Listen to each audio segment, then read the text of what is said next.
Sir from 17 once again. This is my Bloodborne, the Old Hunter DLC walkthrough. This is part 1, I've entitled it Hunter's Nightmare and Ludwig, the Accursed. So the first thing that's going to happen here, guys, is you will have to have beaten Gascoigne and beaten Amelia, and then when you come back to the Hunter's Dream, you will be able to get your item to get into the DLC, which was the item I just displayed just then. Then once you've done that, if you travel over here to the Cathedral Ward, you will now be able to be picked up by the Amygdala Old One, who is sitting on the edge of this chapel, and he's going to take you to the Hunter's Nightmare. You can do this at any time post-Amelia, which means you only have to beat 2 bosses to get to the DLC. The developers recommended taking this DLC on at the level 65. Such inquisitive hunters will relish the nightmare. But beware. Secrets are secrets for a reason. And some do not wish to see them uncovered. Especially when the secrets are particularly unseemly. So this build is level 66, I believe. It is the closest build I had to this particular level breakpoint. It is kind of a skill, it's kind of an all-round quality build without the arcane. It's got pretty high strength for where it is, pretty high skill and pretty high blood tinge. So it's like, I think it's 24 strength, 34 skill, and then like 20 something blood tinge. And the build uses the Reiterpallasch, which is the rapier pistol. Personally, I do not recommend anybody taking on this DLC at level 65 unless you really want to know how good you are at Bloodborne. If you do not have a build that does good damage, that you're confident in its ability, you're going to have a very tricky time. Unless you're the type of person who loves that, and you've been through, you know, all the Chalice dungeons at Soul level 4, or Blood level 4, then you'll be okay, because you're that type of person and you'll have a lot of fun. This character has absolutely nothing inherited from a Chalice dungeon. This build is 100% built from the main game, as I get bummed by the Hounds of the Baskervilles right here. Be careful, there's also a hunter around this corner with a scythe. He is very fast, very damaging, and a deadly opponent. The red-eyed version of him later on is one of the toughest enemies in the DLC just because of the damage he does, and he also has a lot of armor when he uses the transformed version of the scythe. But this walkthrough is going to give you a very direct path through the DLC. You don't actually have to avoid the ball like I just did, you can in fact run past it, but I'm going to show you that a little later on, because this is just me coming up here so that I can get to the next lantern and then get to Ludwig, because Ludwig is kind of the gatekeeper of this DLC. He is the person who is going to say yes or no to your progress. If you're good at adapting to situations, if you're good at understanding bosses, and if you're a good player with a good build, then you will probably be able to be quite comfortable when it comes to Ludwig. If you don't quite have all those features down pat, then he's probably going to present quite the challenge. I think he's probably the 3rd most challenging boss in the DLC, but I think on your first playthrough he is by far the most intimidating, because he just does not fight like any of the other bosses in this game really do. This is a creature that is as aggressive and as capable as the Aberrant Beast, only it has way more range, way more horizontal potential. It is essentially a bastardized, evil, player-hating version of the Aberrant Beast. The good news is, though, it is a lot easier to stun, and it's a lot easier to get the visceral riposte on than our good buddy Mr. Aberrant, or Abhorrent.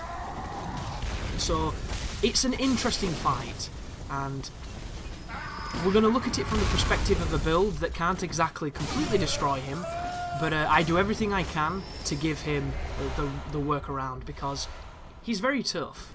However, he's not as tough as what people have been making out. If you come in here and you've got high vitality, if you've got high stamina, and if you've got a weapon that you're comfortable with, I think you can probably just brute force your way past him. It's not going to be clean, it might not be that fun, but you're definitely going to have a measure of success. However, the walkthrough has intentionally come into this DLC with low vitality, so I cannot do that. I can brute force it to a degree if I'm comfortable in my damage and my ability to play, but I have to at least acknowledge that there will be no trading, and if there is, I better know what I'm doing or I'm dead. And that is going to be kind of the theme of this DLC walkthrough.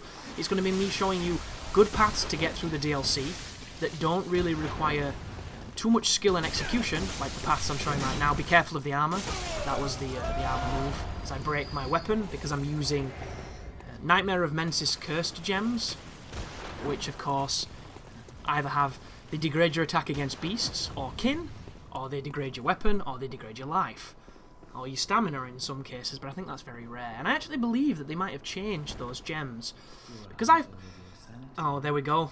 Wonderful context-sensitive commands there. Sitting down. Exactly what I wanted. As I talk to Simon and open up the shortcut, which is incredibly important, because before we get the second bonfire, this is going to be your lifeblood of navigating this area a little bit easily. Which is not a word, but, you know, I used it, and I'm embracing it. So you're going to notice me going back to the Hunter's Dream here. I went back to repair. I'm going to have to repair quite a lot, because this weapon does have 3 cursed blood drops, or droplets, gems on it. You get those from the Winter Lantern enemy, which is the lady who sings and grabs you and frenzies you. You can't really mistake that creature, it's a bit of a dick. However, if you know when to parry, you can use the iframes of the visceral attack to get round the frenzy, and you can stop the grab, and you can farm them for gems. And as I was saying just then before I was interrupted by the game, I believe they changed the drops too, because I've farmed those creatures for about 30 hours, something ridiculous like that. I've done it on every build I've ever made because it's the best gems you can get outside of Chalice dungeons, and I don't really like the Chalice dungeons because I don't have the codes for them. If you have the codes, I think the Chalice dungeons become 100% more enjoyable, but if you don't, it's just fuck off, because you spend more time getting resources than you do in the dungeons themselves, getting the thing you want, which is always going to be a bad thing from my perspective. So I farmed them a lot, and I never got any different ones. I always got droplets. Like, almost universally droplets. You can get bullets, quicksilver bullets, or droplets. That seemed to be what they dropped every single time. And I did it for quite a long time. I did it the other night. It might have even been on this build to get some better gems if I could, because I think I had like 11% physical attack. I'm like, that's not going to fucking help. I need at least 18% so that I can stagger these bosses. And of course, I managed to grab some. But when I was doing it, I was getting all different kinds. Radials, triangles, like, I've never seen that before. And I don't know if I just had the most particular luck in the world, or if that was changed, because it really feels like they changed what that creature drops. They really do. I only got those droplets from him, and the other day I got a fire one, I got a waning one, I got like every single different kind. It was kind of bizarre. But the runes that I'm currently packing is, I'm going to have a metamorphosis rune for stamina. It's not going to be the best one because I haven't gone through the chalices. I'm going to have 2 clawmark runes to get extra damage on my riposts as I take on the crazy birds here. I love the Reiterpallasch. This is a weapon that a lot of people sleep on because, of course, it doesn't really have anything too fancy about its transformation. But it's fast. And in Bloodborne, speed is everything to me. The normal attacks are thrusts, which do good damage against kin, so you can get those cuddly bastards dead. But it's the horizontal quick flicks of the wrist that the ones that do the most damage. If you pair that with a buff and some beast blood pellets, you can do some considerable damage. That right there was me trying to see if this guy would follow the blood. I don't think he does. If you're having trouble with him, you can use the tombs, those kind of bizarre gravestones, to actually clip him and then exploit him. This guy also has the old hunter's bone, so be careful of that. This weapon is so dangerous, it's amazingly dangerous. I love it to bits, but even then, when the computer has it and they get that armor on those R1s when it's transformed, it can be a very scary opponent, so be very careful with that fight, guys. But that is the weapon he was using. It gets my seal of approval, the Beast Hunter Scythe. It has the best moveset, bar none, in this game. It delivers quick serrated damage, it's just a majestic tool. And that right there was a little shortcut to get the Constable Garb that doesn't involve dropping down, even though we have to drop down anyway, and then this gets a little bit messy. And you might be wondering, Chris, how come that guy's still alive? Well, the guy with the scythe killed me on the recording room. And because I do, on my walkthroughs I trim the deaths out and I make it one seamless piece of gameplay so that you can see the strategies that work rather than the ones that don't. That's just the beauty of how this worked. And I pressed the wrong button just then. been playing other games, or at least trying to, but this game has got my blood again. It really does, you know. I have it in me, I have the Scourge, and I just... all I want to do is play Bloodborne. It's kind of horrible when there's all these other games I need to be covering. I have Tomb Raider, and I haven't even removed the wrapping off it. I feel so disgusted with myself. Because I have this potentially fantastic new game that I should be covering, and I just can't bring myself to do it, because when I'm not playing Bloodborne, I feel obligated to be doing the playthrough for Fallout, which it's a first world problem, and it's a great problem to have, but at the same time, I don't feel like I'm giving these games the attention they deserve, and I just don't think there's enough hours in the day, because they're all so fantastic, and hopefully I can bring some fun and entertaining videos for you that help you, or they at least help you pass time if they don't help you with the tactics. And now we can take on good our buddy Ludwig. So I put a buff on.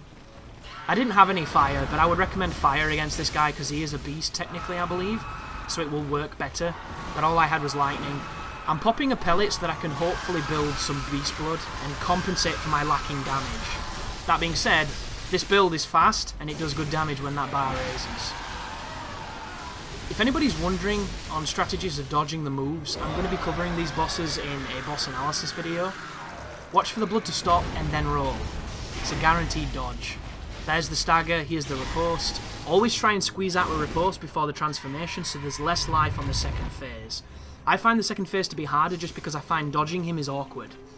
You're going to see me get hit by a hilt in a minute, which really made me angry, as I dodge the AoE and get him behind and then deal damage. Do not get too greedy here because he will immediately always attack. So get ready to dodge and get ready to dodge a second time just in case. But watch this. Dodge. Hits me with a fucking hilt. The blade was nowhere near me, dude. Such a frustrating fight. But I stun him, I get the riposte, and I make Ludwig look like a bitch. But all that is, guys, is the speed of the Reiterpallasch combined with blood pellets. Anybody can do that. You don't need Chalice equipment. You don't need high levels. You just need to have a fundamental understanding of that first phase and stun the second phase. If you cannot stagger the second phase, you're going to have to learn to dodge it better. And that's where the trickiness comes in. Because, objectively, it should be an easier form to fight. But for me, the slowness messes me up. And I find it way harder than that first sequence. Because I'm not wearing the church garb, Ludwig will not talk to me, so I'm going to pop it on, just so I can see the dialogue of when you tell him no. And it turns out if you say no to this, you will not get the Moonlight Greatsword unless you kill him. And I actually haven't had the opportunity to experiment with that weapon yet, because my arcane build is nowhere near the DLC. Which is unfortunate, but I reckon it's going to be real good. Oh wow, detractors. It's kind of ironic that Darksidefield couldn't beat this guy, seeing as how they've got the same terminology. And he goes full horse. So, we're going to put him out of his misery. And then the rest of the walkthrough from here on in is going to be really swift. I'm going to be showing you some strategies that involve using the blue elixir to mitigate areas that have got quite a lot of enemies in them and can be incredibly dangerous.